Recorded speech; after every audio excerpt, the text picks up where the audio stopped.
Bismillahirrahmanirrahim. Assalamualaikum warahmatullahi wabarakatuh. Hari ini kita akan mengetahui pengembaraan Tuan Syekh Imam Syafi'i dalam mencari ilmu. Ar-Rabi bin Sulaiman bercerita, saya mendengar Imam Syafi'i berkata, saya meninggalkan Mekah ketika remaja dan berusia 14 tahun. Belum ada cambang tumbuh di kedua pipi saya. Dari Al-Battah menuju ke Zituwa, saya memakai 2 buah mantel Yaman. Saya melihat pengendara, lalu saya mengucapkan salam kepada mereka. Mereka menjawab salam saya. Kemudian ada seorang tua dari antara mereka mendekap saya seraya berkata, saya mohon kepadamu atas nama Allah, kamu harus hadir makan bersama kami. Kata Asy-Syafi'i, ketika itu saya belum mengetahui bahwa mereka sedang menyajikan makanan. Lalu cepat-cepat saya terima tanpa ragu-ragu. Kemudian saya lihat orang-orang itu mengambil makanan dengan 5 jari dan memakannya dengan santai. Lalu saya pun mengambilnya seperti cara mereka, agar mereka tidak memandang buruk cara makan saya. Sementara itu, si orang tua memandang ke arah saya, dan saya mengambil gayung, serta saya pun minum. Lalu saya memuji dan menyanjung Allah. Maka orang tua itu mendekat kepada saya seraya berkata, apakah engkau orang Mekah? Asy-Syafi'i berkata, saya orang Mekah. Orang tua itu bertanya lagi, apakah engkau orang Quraisy? Asy-Syafi'i menjawab, ya, orang Quraisy. Kemudian Asy-Syafi'i menghadap ke arah orang tua itu seraya berkata, wahai paman, dari mana engkau dapat mengenali diri saya? Orang tua itu menjawab, tentang keberadaanmu melalui burung elang. Sedang tentang nasab keturunanmu adalah dari cara makanmu. Sebab orang yang suka makan makanan milik orang lain, maka ia pun suka orang lain memakan makanannya. Dan sifat itu hanya dimiliki oleh orang-orang Quraisy saja. Asy-Syafi'i bertanya, paman dari mana? Orang tua itu menjawab, dari Yathrib, kota Nabi SAW. Asy-Syafi'i bertanya, siapakah orang alim di sana? Dan orang yang suka menyampaikan nas-nas kitabullah dan ahli fatwa melalui riwayat-riwayat Rasulullah SAW. Kata orang tua itu, pimpinan Bani Asbah bernama Malik bin Anas radhiyallahu anhu. Kata Asy-Syafi'i, betapa rindu diri saya kepada Malik. Orang tua itu berkata, kiranya Allah akan menyampaikanmu dengan kerinduanmu. Lihatlah onta yang berwarna abu-abu ini.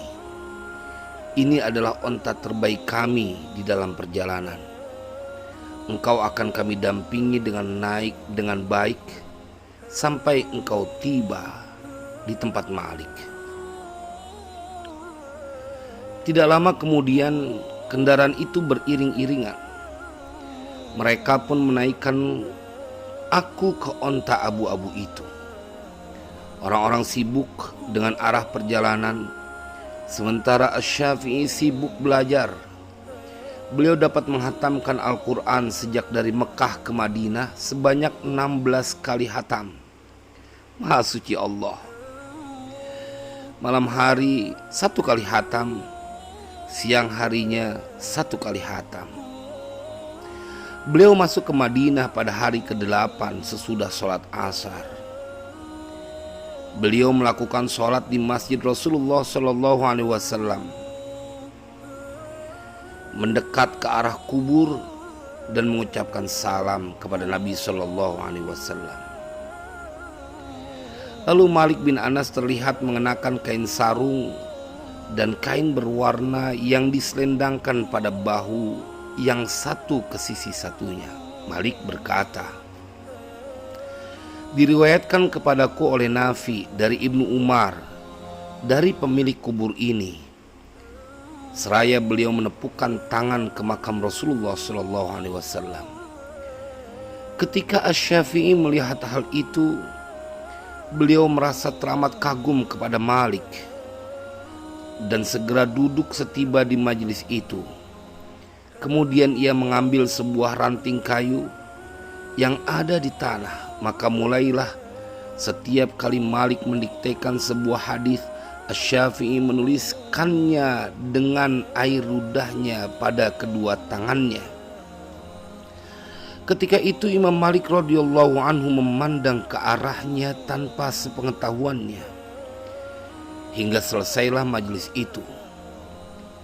Imam Malik menantikan sampai ketika Imam Syafi'i hendak bangkit berlalu, tetapi ia tidak mau pergi. Lalu beliau memberi isyarat kepadanya dan Asy-Syafi'i mendekat kepadanya. Imam Malik memperhatikan untuk sesaat kemudian berkata, "Apakah engkau seorang penduduk tanah suci?" Asy-Syafi'i menjawab, "Ya, penduduk tanah suci." Imam Malik berkata lagi, "Apakah engkau penduduk kota Mekah?" Asy-Syafi'i berkata, "Ya, penduduk kota Mekah." Imam Malik bertanya, "Apakah engkau Quraisy?" Imam Syafi'i menjawab, "Ya, orang Quraisy." Imam Malik berkata, "Sifat-sifatmu telah sempurna, tetapi pada dirimu terdapat satu keburukan." Imam Syafi'i bertanya, "Budi pekertiku yang manakah yang kau pandang buruk?" Imam Malik berkata, "Saya lihat ketika saya sedang mendiktekan lafal-lafal redaksi hadis Rasulullah Shallallahu Alaihi Wasallam, justru engkau bermain-main dengan air ludahmu pada tanganmu." Imam Syafi'i menjawab, "Saya tidak memiliki kertas, jadi saya menuliskan apa-apa yang kau katakan dengan cara itu." Malik merenggut tangan Syafi'i ke arahnya seraya berkata, "Di sini saya tidak melihat suatu catatan apapun." Syafi'i menjawab, "Air ludah tidak dapat membekas di tangan, tetapi saya sudah memahami semua yang kau sampaikan sejak saya duduk tadi, dan saya pun sudah hafal sampai engkau hentikan." Imam Malik merasa heran akan hal itu, lalu berkata, "Coba ulanglah di hadapanku, meski hanya satu hadis saja." Asy-Syafi'i kemudian berkata, "Diriwayatkan kepada kami dari Malik, dari Nafi, dari Ibnu Umar," seraya Asy-Syafi'i mengisyaratkan tangannya ke kubur itu, seperti yang dilakukan oleh Malik sampai beliau dapat mengulang 25 hadis sejak dari ia mulai duduk sampai pada waktu selesainya majlis. Setelah matahari terbenam, Malik melakukan sholat maghrib. Lalu beliau menghadap ke arah budaknya seraya berkata, "Tariklah tangan tuanmu, aku, Malik, ke arahmu, meminta bantuan untuk berdiri." Dan Malik meminta Asy-Syafi'i supaya bangkit bersamanya. Asy-Syafi'i segera bangkit tanpa menolak undangan kedermawanan beliau. Ketika sampai di rumah, lalu budak itu memasukkan beliau ke satu ruang tersendiri dan berkata kepada Asy-Syafi'i, "Kiblat di rumah ini begini, ini bejana berisi air, dan ini kamar mandinya." Tidak berselang lama Malik radhiyallahu anhu datang lagi bersama budak itu seraya membawa sebuah nampan, lalu meletakkannya. Imam Malik pun mengucapkan salam kepada Asy-Syafi'i Kemudian Imam Malik berkata kepada budak itu, "Cucilah tangan kami." Budak itu bergegas-gegas mengambil bejana air dan hendak membasuh Asy-Syafi'i terlebih dahulu. Malik membentaknya. Mencuci tangan untuk pertama kali ketika hendak makan adalah bagi tuan rumahnya dahulu, dan setelah itu baru tamunya. Asy-Syafi'i menyukai sikap Imam Malik itu, dan beliau meminta penjelasannya. Lalu Malik berkata, orang yang mengundang orang lain kepada jamuannya, hukumnya ia harus memulai dalam mencuci tangan dan pada akhir acara makan. Hendaklah ia menanti siapa yang mungkin masuk sehingga dapat makan bersamanya. Lalu Imam Malik radhiyallahu anhu menyingkap penutup nampan itu. Di situ terdapat 2 buah bejana tempat makanan, yang satu berisikan susu, yang satunya berisikan buah kurma. Lalu beliau membaca bismillah.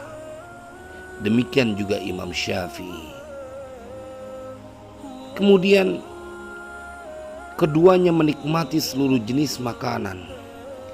Imam Malik faham betul bahwa masing-masing mereka berdua tidak makan sampai kenyang. Lalu beliau berkata kepada Asy-Syafi'i, "Hai Abu Abdillah, ini hanyalah jamuan ala kadarnya." Asy-Syafi'i menjawab, "Tidak perlu beralasan bagi orang yang berbuat baik. Yang harus beralasan adalah orang yang berbuat buruk." Lalu mulailah Malik bertanya kepada Asy-Syafi'i tentang kondisi penduduk Makkah sampai dekat dengan waktu Isya. Kemudian ia bangun hendak meninggalkan Asy-Syafi'i dan berkata kepadanya, "Hukum bagi orang musafir, hendaklah ia beristirahat dari rasa lelahnya dengan cara berbaring." Lalu tidurlah Asy-Syafi'i pada malam itu. Ketika tiba waktu sepertiga akhir malam, Malik mengetuk pintunya seraya berkata kepadanya, "Lakukanlah sholat, semoga engkau dirahmati Allah." Asy-Syafi'i melihat beliau membawa bejana yang di dalamnya berisi air. Ia hendak menolak sikap Imam Malik yang seperti itu, tetapi Imam Malik berkata kepadanya, "Jangan merasa tidak enak hati dengan apa yang kulakukan untukmu, sebab menghormati tamu adalah wajib." Asy-Syafi'i lalu segera bersiap-siap hendak melakukan sholat. Kemudian melaksanakan sholat subuh bersama Imam Malik di Masjid Rasulullah SAW. Sementara masyarakat masih belum dapat mengenali satu dengan lainnya karena cuaca masih gelap. Lalu masing-masing dari mereka duduk-duduk di tempat sholat untuk bertasbih kepada Allah Ta'ala sampai matahari naik ke puncak bukit. Kemudian Malik duduk lagi di majlis beliau yang kemarin dan menyerahkan kitab Al-Muwatta kepada Asy-Syafi'i agar dia yang mendiktekan dan membacakannya kepada para hadirin. Lalu mereka menulisnya. Asy-Syafi'i menyampaikan dengan jalan menghafal kitab Al-Muwatta sejak awal sampai akhirnya. Beliau tinggal di sana sebagai tamu bagi Imam Malik selama 8 bulan. Sekalipun demikian, tidak seorang pun dari hadirin mengetahui manakah di antara kedua beliau, Malik dan Asy-Syafi'i, yang menjadi tamu. Kemudian datang pula kepada Malik orang-orang Mesir sesudah mereka selesai melakukan ziarah. Mereka hendak mendengar kitab Al-Muwatta. Asy-Syafi'i lah yang mendiktekannya kepada mereka melalui hafalan beliau. Di antara mereka termasuk juga Abdullah bin Abdul Hakam Asy-Syahab, Al-Lais bin Sa'ad. Setelah itu datang pula para penduduk Irak untuk berziarah kepada Nabi SAW. Asy-Syafi'i melihat di antara kubur Nabi SAW dengan mimbar ada seorang pemuda dengan wajah tampan, berpakaian bersih dan baik di dalam sholatnya. Asy-Syafi'i menengarai bahwa pemuda itu adalah orang baik. Lalu beliau bertanya tentang namanya dan pemuda itu pun memberitahukannya. Beliau bertanya tentang negerinya. Kata pemuda itu Irak. Asy-Syafi'i bertanya lagi, lebih tepatnya lagi di mana? Pemuda itu menjawab Kufah. Asy-Syafi'i bertanya, siapakah orang alim di sana dan orang yang suka membicarakan nas-nas kitabullah, yang suka berfatwa dengan hadis-hadis Rasulullah Shallallahu Alaihi Wasallam? Pemuda itu menjawab Abu Yusuf dan Muhammad bin Al-Hasan. Keduanya adalah sahabat Abu Hanifah radhiyallahu an. Asy-Syafi'i bertanya, kapankah kalian berniat untuk melakukan perjalanan? Pemuda itu menjawab, esok dini hari pada waktu fajar. Lalu Asy-Syafi'i kembali menghadap Malik dan berkata kepada beliau, bagaimana pendapatmu? Saya berangkat dari Mekah mencari ilmu tanpa izin dari orang tua. Apakah sebaiknya saya pulang kepadanya dan melakukan perjalanan lagi untuk mencari ilmu lagi? Malik menjawab, ilmu lebih bermanfaat. Pergi meninggalkan beliau tidak menjadi masalah untuk sesuatu yang bermanfaat. Belumkah kau mengetahui bahwa para malaikat meletakkan sayap-sayapnya untuk menaungi orang yang mencari ilmu sebagai tanda keridhaan terhadap yang ia tuntut? Ketika Asy-Syafi'i radhiyallahu an sudah menetapkan tekad hendak bermusafir, Imam Malik radhiyallahu anhu memberinya bekal. Ketika tiba pada waktu sahur, Asy-Syafi'i pergi bersama Imam Malik ke makam Baqi. Kemudian Malik menyeru dengan suara keras, siapakah yang bersedia menyewakan kendaraannya ke Kufah? Lalu datanglah Imam Syafi'i kepada Imam Malik seraya berkata, dengan apa engkau akan menyewa sedang engkau dan saya pun tidak membawa sesuatu? Imam Malik berkata, seusai sholat Isya semalam, tiba-tiba ada seseorang mengetuk pintu rumahku. Lalu aku keluar menemuinya. Ternyata dia adalah Abul Qasim. Ia memohon kepadaku supaya bersedia menerima hadiah darinya, dan aku menerimanya.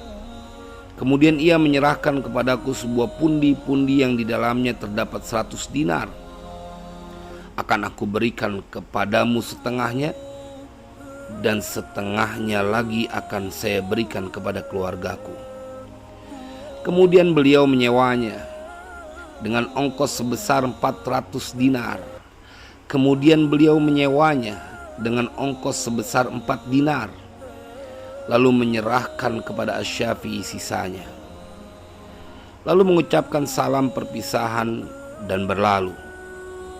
Asy-Syafi'i berangkat bersama rombongan haji, sehingga beliau tiba di Kufah pada hari ke-24 dari Madinah.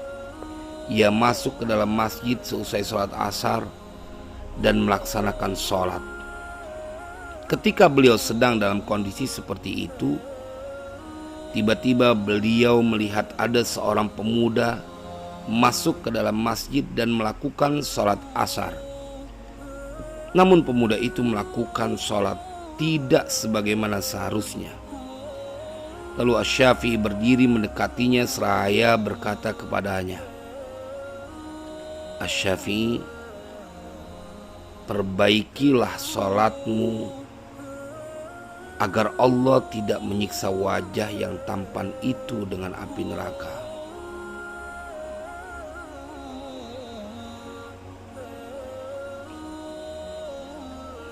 Namun pemuda itu melakukan sholat tidak sebagaimana seharusnya. Lalu Asy-Syafi'i berdiri mendekatinya seraya berkata kepadanya, perbaikilah sholatmu agar Allah tidak menyiksa wajah yang tampan ini dengan api neraka. Kata anak itu, saya rasa tuan ini dari negeri Hijaz, Mekah, karena kalian suka bersikap kasar dan bengis, dan kalian tidak mempunyai keramah tamahan sebagaimana penduduk Irak. Saya sudah melakukan sholat seperti ini selama 15 tahun di depan Muhammad bin Al-Hasan dan Abu Yusuf. Tetapi mereka berdua tidak mencela salatku satu kali pun. Kemudian keluarlah pemuda itu dengan penuh keheranan seraya menepiskan selendangnya pada wajah Imam Syafi'i. Tiba-tiba secara kebetulan pemuda itu berjumpa dengan Muhammad bin Al-Hasan dan Abu Yusuf di pintu masjid. Lalu pemuda itu bertanya, "Apakah kalian melihat ada cacat di dalam sholatku?" Muhammad bin Al-Hasan berkata, "Masya Allah, tentu saja tidak." Pemuda itu berkata, Itu di dalam masjid kita ada orang yang mencela salatku." Kata Muhammad, "Masuklah dan tanyakan kepadanya, dengan dasar apa engkau mengkritik salatku?" Pemirsa, nanti kita akan lanjutkan pada episode selanjutnya pengembaraan Imam Syafi'i dalam mencari ilmu. Wallahu a'lam bishawab.